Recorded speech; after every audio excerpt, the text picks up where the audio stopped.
Katika miaka 30 ya kuanzishwa kwa VETA imekuwa ni jambo kubwa sana, kwa sababu mageuzi makubwa sana yaliyofanyika, na kwetu sisi Zanzibar tuna shughuli kama zinazofanywa na VETA. Wao wameanza miaka hiyo 30 iliyopita, lakini sasa na mamlaka ya kwetu sisi imeanzishwa mwaka 2006. Mkurugenzi, sasa wakati VTA inakwenda kutimiza miaka 20 na sasa tuko kwenye miaka 19, sasa kina magari tunaweza tukajitapa kwamba imewasaidia vijana hasa wa Kizanzibari. Tulifanya study ndogo wakati tuna revise curriculum zetu ambao ni tracer study, na kama miaka 5 iliyopita, ambapo na mwaka huu tunafanya study nyingine.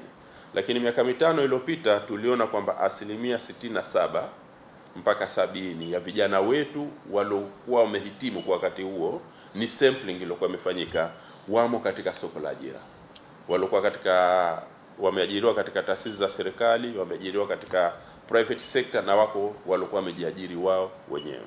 Kwa hivyo zoezi lile tutaendelea tena katika mwaka huu kuona kwamba tuko katika stage gani visa. Lakini mwaka huu tutakwenda kwa nchi nzima, kwa sababu tuna zoezi la kurevise mitaala yetu ili iendane na soko la ajira. Lakini pia kwa hivi vyuo vitano vinavyojengwa, ambao kutakuwa kuna fani mpya zitaanzishwa, kwa tunakwenda kutengeneza na mitaala mipya mingine. Daktari, sasa sambamba na maelezo mazuri ambayo umesema, tunatukiri kwamba miongoni mwa wizara ambazo, si kama itakuwa niko sahihi nikisema zinapendelewa sana, lakini kupendelewa kwa vizuri, ni Wizara ya Elimu na Mafunzo ya Amali, kwa sababu bajeti tu ya 2024-2025 zaidi ya bilioni 800. Ni maana yake unaweza kusema kama ukichungulia wizara zingine tofauti. Sasa wingi wa bajeti huu unaenda vipi sambamba na utekelezaji na uimarishaji wa vifaa muhimu kwenye vyuo vyetu vya mafunzo ya amali kama sehemu muhimu ya kukuza ujuzi kwa vijana wetu?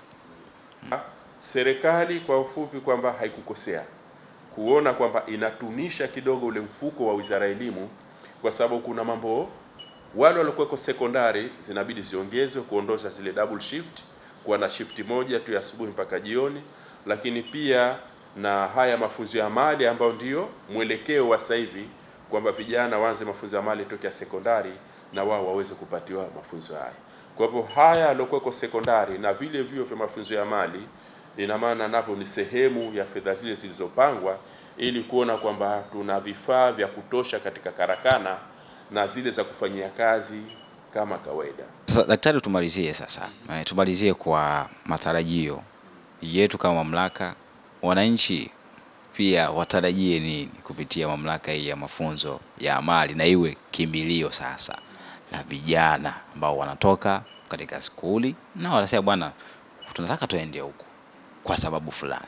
Vijana waelewe kwamba mamlaka inazidi kuimarika, kwa maana ya kuimarika kwa vyuo vya mafunzo ya amali, kwamba hivi tulivyokuwa navyo vitano vinatoa mafunzo, na kila siku serikali inaviimarisha kwa kuongeza fani mpya na kuongeza zana za kufanyia kazi pamoja na zile za karakana, ambalo hili ni suala endelevu, halitofikia pahala likiwa na ukomo. Kama nilivyozungumza, bajeti zile zinaongezwa kwa ajili ya kuimarisha, na hata mwaka huu tunokuja wa fedha 25-26 bajeti ni nzuri package kwa ajili ya kuimarisha hivi vilivyo kuwepo.